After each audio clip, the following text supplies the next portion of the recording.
Herzlich willkommen zu einem neuen Video. Heute gibt es ein Rezept für eine leckere Alternative zur klassischen Currywurst. Und zwar kochen wir heute eine schnelle Jägerwurst mit Pilzsoße.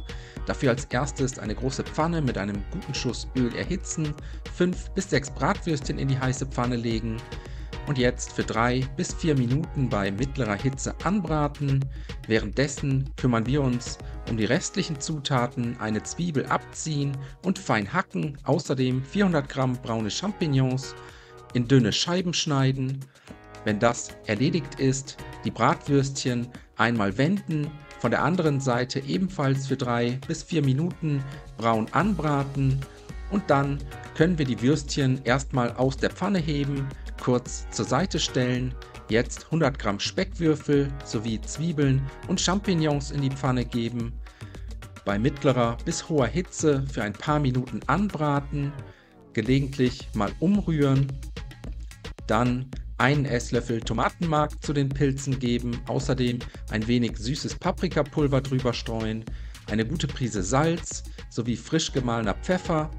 Alles einmal kurz umrühren, kurz mit anrösten lassen und dann kommt die Soße dazu: 500 Milliliter Rinderfond oder Fleischbrühe mit einem Esslöffel Speisestärke verrühren, mit in die Pfanne gießen, gut umrühren, zum Kochen bringen und dann fehlt im Prinzip nur noch die Bratwurst. Die könnt ihr im Ganzen lassen oder aber ihr schneidet sie in Stücke.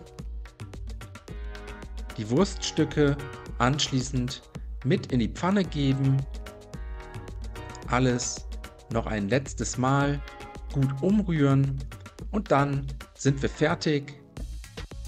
Die Jägerwurst zusammen mit Kartoffelbrei servieren, noch etwas fein gehackte Petersilie für die Garnitur drüber streuen und danach wünsche ich euch einen guten Appetit.